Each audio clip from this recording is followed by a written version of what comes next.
السلام علیکم and welcome to my channel. آج میں آپ لوگ کے لیے لے کر آئی ہوں نوروز ڈرامے کی ایپیسوڈ 1 کا ریویو۔ ایپیسوڈ 1 کا ریویو اس لیے کہ جب ڈرامہ ہم دیکھتے ہیں اسٹارٹنگ میں تو ہمیں ایپیسوڈ کو یعنی کہ اس کی اسٹوری کو سمجھنے میں ٹائم لگ جاتا ہے۔ ایپیسوڈ 1 اور 2 سے ہی ہمیں پتہ چلتا ہے کہ اسٹوری کیا ہے اور اس کے کیریکٹرز کون سا کیریکٹر کون سا کے رول پلے کر رہا ہے، ان سب کو سمجھنے میں تھوڑا ٹائم لگ جاتا ہے۔ تو اس ڈرامے کی جو شروعات ہوتی ہے اس میں کچھ اس طرح دکھایا، کوئی انسان ہے، کوئی وہ وردی اور کچھ ماسک وغیرہ پہنے ہوئے کسی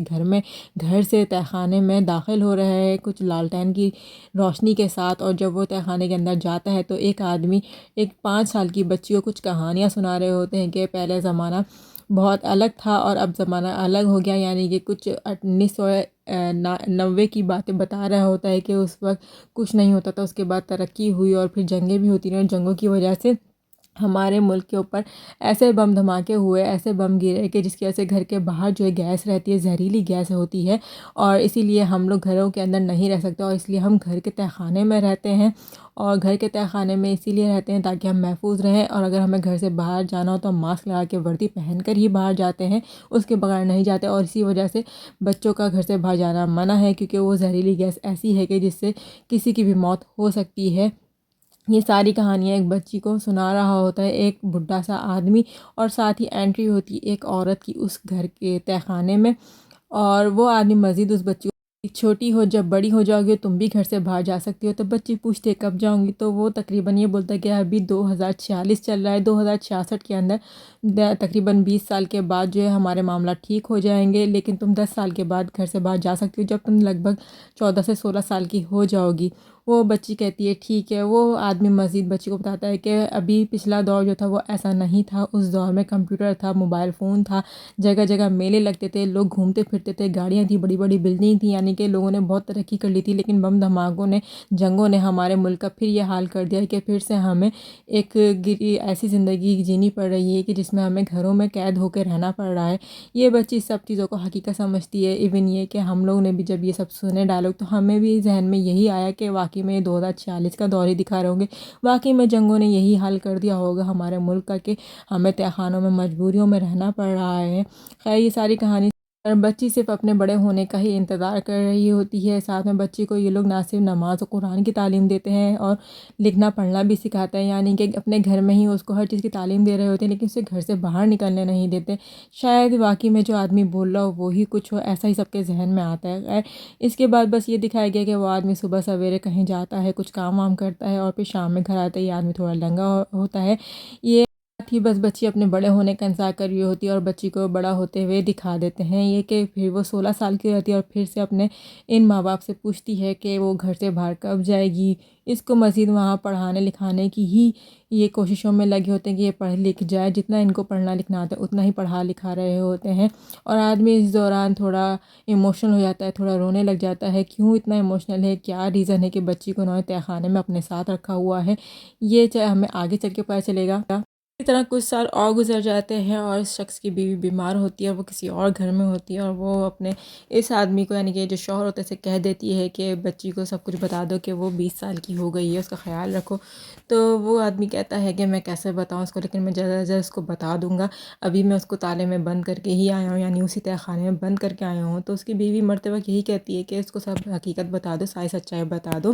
اور اس کو کب تک تالے میں رکھو گے، اب تو وہ 20 سال کی ہو چکی ہے۔ خیر یہ آدمی اپنے گھر آتا ہے اسی تہہ خانے میں، تہہ خانے میں آتے ہوئے بچی واقعی میں جوان ہو چکی ہوتی ہے، اور وہ اس کو کہتا ہے کہ اپنے کچھ رشتہ داروں کے پاس تیری ماں رکی ہوئی ہے، وہاں پہ کچھ مسئلہ ہو گیا، لیکن وہ کچھ نہیں آگے بتاتا کہ کیا مسئلہ ہو گیا، اور اس کو بس اتنا کہتا ہے تم کھانا کھا لو، میں وہیں جا رہا ہوں، ابھی آ کر تمہیں باقی باتیں بتاؤں گا۔ اور وہ آدمی پھر سے اس بچی کو تہہ خانے میں بند کر کے چلے جاتا ہے۔ بڑا ہی لانے والا یہ سین تھا کہ ایک بچی جو بچپن سے اس تہہ خانے میں رہی اور اسی تہہ خانے میں رہتے رہتے وہ جوان ہو گئی، 20 سال کی ہو گئی ہے، آخر اس کو کیوں اس تہہ خانے میں رکھا ہوا ہے، یہی سوال ہر کسی کے ذہنوں میں گھوم رہا ہوتا ہے۔ اس کے بعد یہ آدمی جاتا ہے تو اس کی بیوی کا ظاہر سی بات انتقال ہو چکا ہوتا ہے، اس کی تدفین کرتا ہے، سارے محلے والے جتنے بھی مرد حضرات ہوتے ہیں وہ تدفین میں شامل ہوتے ہیں اور اس کو حوصلہ دے رہے ہوتے ہیں۔ اس کے بعد یہ آدمی پھر سے گھر آ جاتا ہے۔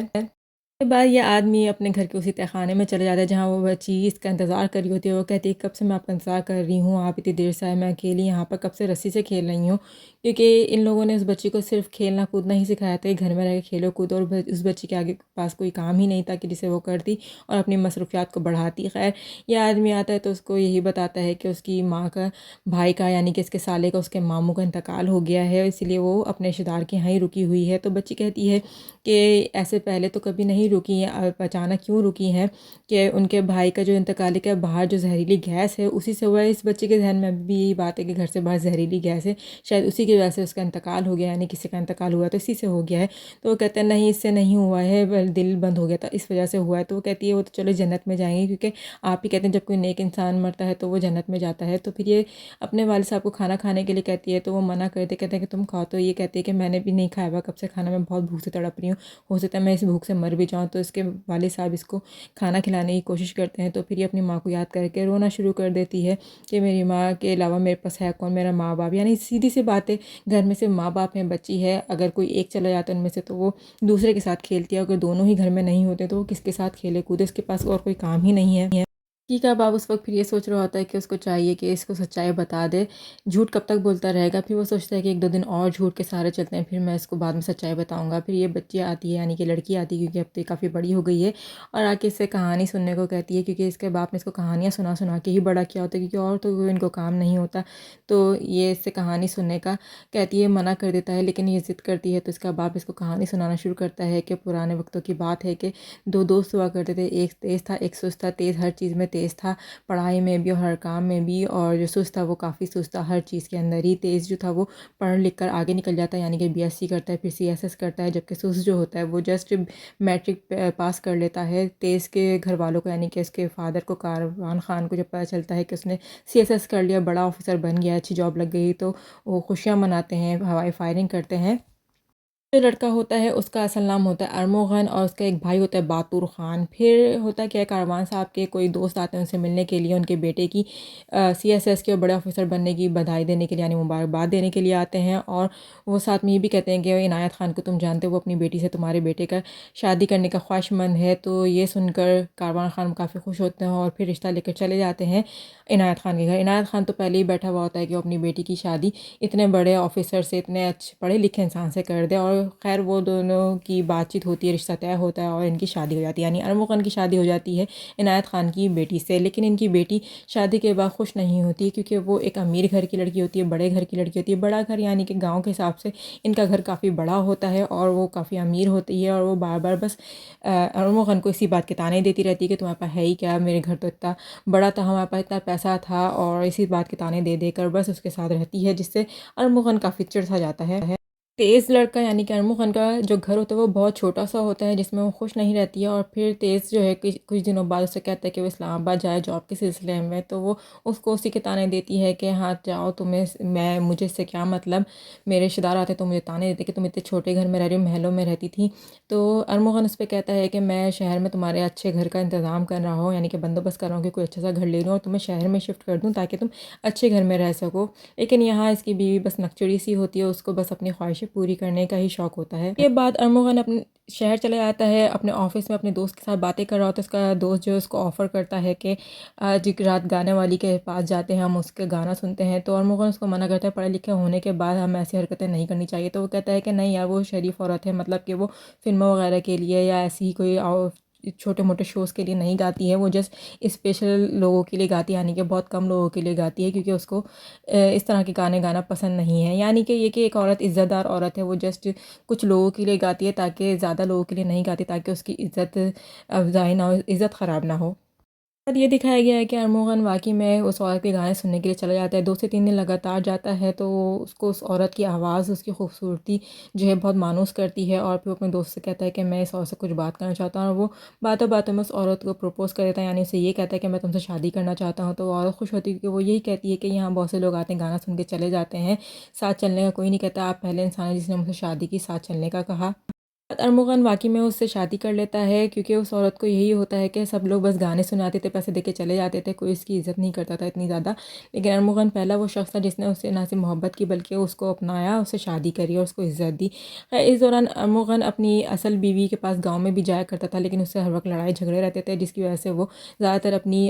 بیوی، گانے والی بیوی کے پاس ہی رہتا تھا. اور اس دوران اتنا عرصہ گزر جاتا ہے کہ ارمغان کی بیوی کو ایک بیٹی ہو جاتی ہے. بیٹی تو ہو جاتی ہے، لیکن اس دوران ارمغان کی جو بیوی ہوتی ہے وہ مر جاتی ہے، یعنی کہ جو گانا گانے والی عورت تھی وہ مر جاتی ہے. ارمغان کو کچھ سمجھ نہیں آتا کہ وہ کیا کرے، تو اس لیے وہ اپنی بیٹی کو لے کر اپنے گاؤں چلے جاتا ہے، اپنے گھر، اپنے ماں باپ کو بتاتا ہے اس کے بارے میں. تو اس کا باپ بہت جذباتی اور بہت غصے والا انسان ہے، جو اس کی بہت بے عزتی کرتا ہے، اس کو بہت ڈانٹتا ہے کہ تو نے یہ کیا حرکت کی ہے، ہمیں وہ بھی بتائے بغیر. ان کے باپ یعنی کہ کاروان خان کے غصہ ہونے کی وجہ یہ ہوتی ہے کہ اس نے گانے والی کے ساتھ شادی کر کے بچی پیدا کی ہے، تو اس کو اتنا غصہ آتا ہے تو وہ کہتے ہیں نہ میں تجھے زندہ چھوڑوں گا، نہ تیری بیٹی کو زندہ چھوڑوں گا. اور وہ تھوڑا اندر گھر کے جاتا ہے شاید کچھ لینے کے لیے کہ ان دونوں کو جان سے مار دے. تو اس کی ماں اس کو خدا کا واسطہ دے کے کہتی ہے کہ خود بھی بھاگ جا، اس بچی کو بھی کہیں چھپا دے، ورنہ تیرا باپ تم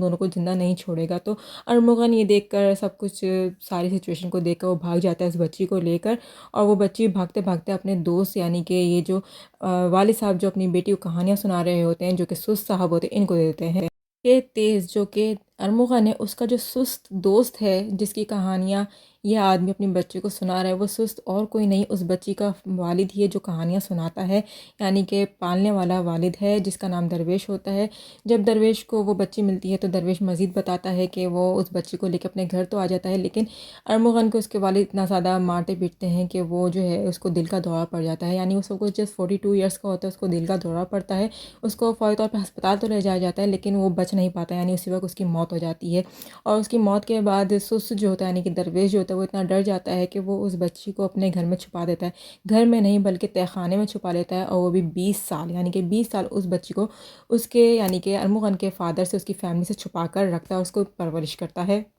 تہہ خانے میں. پھر وہ لڑکی اپنے والد صاحب سے جو اس کو کہانیاں سنا رہے ہوتے پوچھتی ہے کہ سست کا اصل نام کیا تھا، تو وہ آدمی کہتا ہے کہ درویش خان. یعنی کہ لڑکی پھر سمجھ جاتی ہے کہ یہ کہانی اور کسی کی نہیں، اسی کی کہانی ہے. یعنی کہ ارمغان جو تھا وہ اس لڑکی کا باپ تھا، درویش اس کا دوست تھا، اور اس کے دوست درویش نے اس کی پرورش کی، اور کاروان خان اس کو مارنا چاہتا تھا. یہاں یہ لڑکی بہت زیادہ سرپرائز ہوتی ہے. خیر ایپیسوڈ 1 کا اینڈ تو یہیں تک ہوا. جو سیکرٹ ہمیں شروع میں دکھایا گیا تھا کہ جو گیس گھر سے باہر پھیلی ہے، بچے نہیں جا سکتے، 2046 کا دور چل رہا ہے، 2066 کے اندر جا کر کچھ دور ٹھیک ہوگا، تو وہ سب کیا تھا، اس کے پیچھے کیا راز تھا، یہ